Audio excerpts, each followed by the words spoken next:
السلام عليكم ورحمة الله وبركاته دعوتوتا channel YouTube جمال عبدو دعوتان أكم جرتان نجيني كي يبكو مجرتان إسنا كقبون جدا حر دعوتوتا كنيا رفيتين جرا إيجا أجندان فدادين فين جرو أجدا كي يدي فديتين جرا ما في لايكين غوني مي يوتيوب بي كان ما في غوني لايك ورمتي سبسكرايب كوتاني في فيديو كان لالتان ما في لايك غوني سبسكرايب غوني ما في ريوتا كيساني في ماتي كيساني في أمة أورمو برنان كقبسني ما في نان كقبسني دعوتوتا كي أنا أكا dargaggoota akkatti akka dhalataa oromoota akkatti gahee kiyya taphachuudhaaf murteeffadhee dhufeetiin jira. Isin maaf nan deeggarre maaf na biran dhaabbanne maal jechuu keessan daawwattoota kiyya lakkisaa ilmaan oromoo wal haa guddisnu wal tuffiin bu'aan qabu wallaahi isiniin jedha wal tuffiin bu'aan qabu kana beekuu qabdan uummata oromoo har'a miidiyaawota habashaadha yuutuubii habashaadha yoo agartan daawwattaan miidiyaan namni tokko waa'ee siyaasaa miti waa'ee biraa uuma fedhe haasawu kan akka maraata aktivistiin taane maraata akkanumaan barreessuullee hin dandeenye daawwattoota 10,000 yoo xiqqaate subscribe 20 qaba. Subscribe yoo gootan ani wallahi la'azim isiniin jedha doolaara barbaadaa miti ani alhamdulillah dalagachaa jira wallahi maallaqa barbaadaa miti yuutuubii kanarraa jecha ani yuutuubii kanarraa maallaqa barbaadaa miti ani ummata oromoo bira sagaleen kiyya akka qaqqabuuf yeroo maraaf akka simbira qaqqabuuf yoo jaalattan viidiyoo kana laaltanii yoo barumsa qabaate barumsa irraa fudhattanii akka itti fayyadamtan barbaada.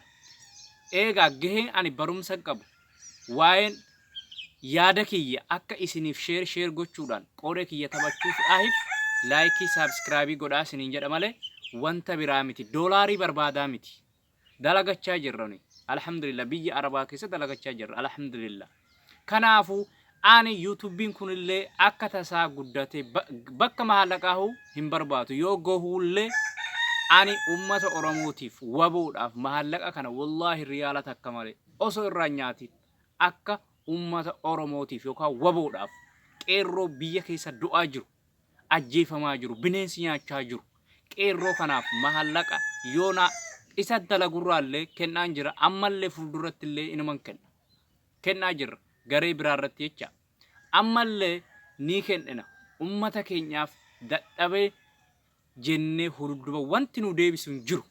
Kanaafuu yuutuubii kana guddisuudhaan gahee keessan taphadhaa daawwattoota keenya maaliif keessumaa warri walloo isinii himaan jira wal bira haa dhaabbannu biyya keenya ofiif of haa dhuunfannu bal'aadhaan nu nama akka naannoo takka ta'uu dandeenya.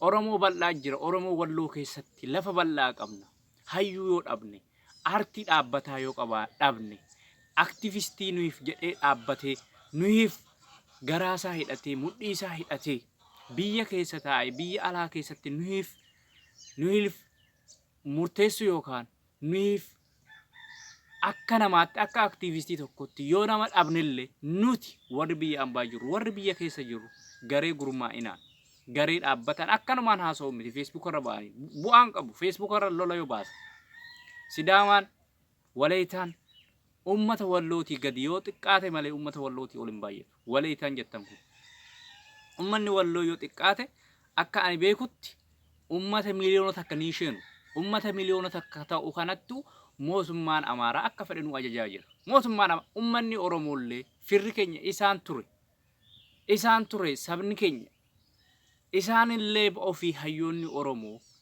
ofiif rakkatanii bakka mallee jiru amma. Nutis yoo hin tafaraaggate yoo ummata keenyaaf hin duune yoo ummata keenyaaf hin dubbanne eenyu nu dubbata hayyuu isa kamittuu dhufee bilisa nu baasa hayyuu isa kam har'a dhugaa isiniif hima'ani ummanni Tigraay ummata miliyoona ja'a karaa lamaan lola ofirraa deebisaa jira karaa lamaan wallahi isiniin jedha karaa lamaan biyya Eertiraa jedhamtuu fi ummata amaaraa fi mootummaa federaalaa nama biyya sadii ta'u ofirraa deebisaa jira maaliif wal dhaabbata waan qabuuf wal ijaarsa waan qabuuf wal dhageettii waan qabuuf wal tuffii waan hin qabneef waan wal kabaja qabuuf wal kabajuu jarri wal kabajuu ummata keenya ni oromoon akka waggaa lamaan duratti tokko gaafatee akka mootummaa wayyaanee daqiiqaa tokko yookaan sagandii tokko akka foora ciccisiisisanii maqalee gashanii agartuu miti. Warri biyya keessa bitame haa bitamu. Warri biyya ambaa jiru, warri biyya keessa jiru wal haa ijaarru. Mootummaa kana ofirraan fonqolchinee biyya Walloo jedhamtu tana. Walloo jedhamtu tana aadaa keenyatti afaan keenyaan akka baran. Ummata nuti barbaanne akka nu bulchu. Dinagdee keenya akka guddifu. Ummanni Oromoo wal bira dhaabbachuu qabna. Ummanni Oromoo wal bira sabni biraa dhufee namni nu deeggaru hin jiru. Wallahi isiniin jedha. Kanaafuu ummata Oromoo hin dagatina. Hin dagatina. Ajandaan kiyya har'a ajandaa kanaati. Wal tuffachuun qabnu. Wal tuffachuun qabnu. Abbaan fedhe dhufee abbaan fedhe namni biyya keenya bilisa nu baasu hin jiru. Abbaan fedhe. Du'u yoollee ta'e du'u. Hanga yoomitti garbummaa kun hanga yoomitti jaarraa 21ffaa keessatti yeroo amma teknooloojiin itti babal'ate barumsi baadiyyaa keessatti itti banamee barachaa jiru keessatti ni ummanni Walloo keessumaa ummanni Walloo akkamitti yeroo hunda reebamne mootummaa Amaaraa jalatti guddifamna hanga yoomitti waanni kun ilmaan keenya irratti illee darbuuf deema. Kana beekuu qabaacha. Kana beeka yaa ummata keenya. Kana beeka. Digirii baradhu bakka feete deemi. Bu'aa hin qabu. Bu'aan wal ita'uudha. Barumsi bu'aa dhuunfaa qabaachuu ni danda'a.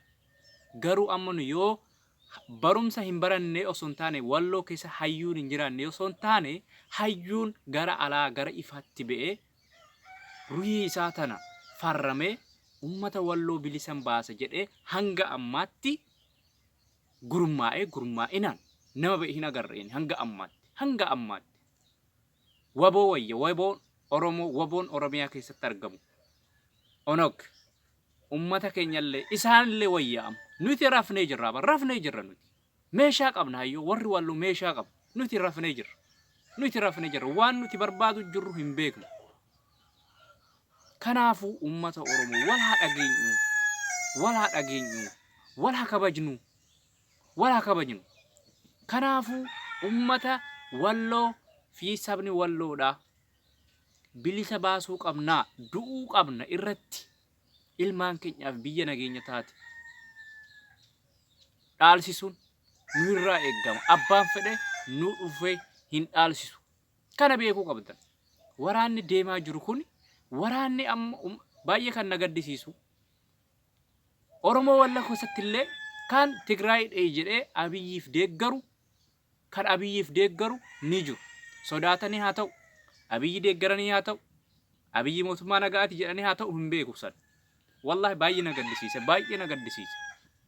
Mootummaa wayyaanee harka 2 wayye, harka 3 wayye. Mootummaa Abiyyi Ahmad kanarraa harka 3. Mootummaa federaalizimii jedhamu, Rippaabilika jedhamu biyya Itoophiyaa keessatti jaare. Nuti Walloon illee akka godinaatti nu dhaabanii afaan keenyaan, aadaa keenyaan akka barannu karaa naannoo itti gaafannu heera illee dhugaasa yoo dhaabuu dhaban heera koppiisan illee nu dhaabanii jiru. Jarri kun kana balleessuu deema. Carraa kana dhabuu deemna. Ummata Oromoo, ummata Walloo kana beekuu qabdan. Mootummaa Abiyyi wallahi la'azim warra biyya viidiyoon kun warra Itoophiyaa bira akka qabu sheernaa godha. Imo qabdaniin, garee qabdaniin, bakka qabdaniin ummata keenya, ummata Oromoo sheernaa godha. Kanaafuu ummata ishii Oromoo san ishii godinattii keenya san dhabuu deemna. Bakka san dhaabannee waa'ee naannoo gaafachuu, waa'ee maalummaa keenya, waa'ee dinagdee gaafachuu achirratti wanta biraa nuuf fida gana. Hin ta'u sun maaliif kan jiguu qaba? Seerri kun jiguu qaba jedhe jarri. Warri Abiyyi Ahmadiin hordofamu seerri federaalizimiin kun jiguu qaba. Ahadaawiin jedhamu sun ijaaramuu qaba. Kanaafuu godinni hin jiru. Aadaa keetiin barachuun hin jiru. Afaan keetiin barachuun hin jiru. Mootummaan ati filatteen hin jiru. Mootummaan ati filatte kaachuu hin dandeessu bakka sanitti. Mootummaan ati amantu. Mootummaan ati na jijjira jettee ganda kee keessa filachuun hin jiru amma achi abaddan. Itoophiyaan jedhamu sun Gondarillaa dhufee baatii irratti, kamisee irratti, abbaa biyyaa sirratti ta'a. Abbaa biyya. Kana beekuu qabda. Itoophiyaadha jedhama kalaas. Osoo baatiitti hin dhalatin. Waa'ee baatii osoo hin beekin. Lazzaa baatii osoo hin beekin. aadaa ummaticha haala kamiin akka ummanni kun guddatu osoo hin beekin ani Itoophiyaadhuma jedhee baatee dhufee si bulchuu deema. Dhoowun tumuun dhiisi. Bakka san dinagdee guddisuu hin danda'u. Namichi kun ganda biraatii dhufe, Gondar irraa dhufe, Gojjaam irraa dhufe. Qarshii isaa sassaabatee, isa fedhe cafaqee, isa fedhe ajjeese, isa fedhe mana hidhaatti galchee deema. Bineensa illee yoo ta'e bineensuma ganda keetii, bineensuma hurruma keetii sana isii wayya. Badaallee yoo ta'e mootummaan Abiyyi Ahmad kana balleessuu deema. Ummata Oromoo kanarratti baay'ee warri dhugaa isiniif himu, warri Abiyyi Ahmad deeggaraa jirtan, warri Abiyyi Ahmad deeggaraa jirtan maallaqaan yaadan baay'ee isinitti gadda. Wallaahi la'aziim. Wallaahi wayyaanee yoo nu hiites, yoo nu ajjeeftes, yoo waan feetu nu baddaltillee seerri ishiin dhaabde sunillee dalagaarra yoo oolchuu dhabde seeruma san wayya. Seera federaalizimii kana wayya. Alaabaa naannoo keenyaan nuuf kennite. Seera naannoo keenyaan akka seera keenya baafannu, akka seera tumsannu kan nuu kennite. Abbaa alangaa keenya gandatti nama nuti amannu filadhaa yoo kan jedhe TPL'dha. Mootummaan isaan kun federaalizimii kun jigee ahadaawii Itoophiyaawii jedhamu sun dhufuu qaba. Ganaa amantaa takkaan hordofamtaa. Afaan tokkoon hordofamtaa. Afaan Oromoo, afaan Amaaraatiin yookaan amantaa Kiristaanaa Ortodoksiitiin hordofamtaadha. Kana jechuun ahadaawii jecha walii galatti gaafa dhumni isaa kana. Malee waraanni amma TPLA keessa deemaa jiru waraana biraa miti. Nutti dammaramiidha. Nutti cafaqamiidha. Kanaafuu si cafaqnaadha gulbataadha. Federaalizimii jigsuudha. Yoo san jigsanii dhufan gaafa san to'atanii dhufan Oromiyaa keessa sheenu. Oromiyaa keessa sheenanii ummata Oromoo caccabsanii feera ahadaawii jedhan san sirratti dhaabu ganaa. Kana beekuu qabda ummata Oromoo. Wallaahi isiniin jedha. Kanarratti xiyyeeffannee dalaguu qabna. Xiyyeeffannee yoo har'a ummata Tigraay agartan, yoo ummata Tigraay Facebook irratti, social media irratti agartan yaada adda ni qabu ta'a. Yaada adda garuu waa'ee Tigraayummaa irratti yaadni isaanii tokkodha. Tokkummaadha. Namni miliyoona 6 tuni nama miliyoona 100, nama miliyoona 120 ofirraa horgofteetti.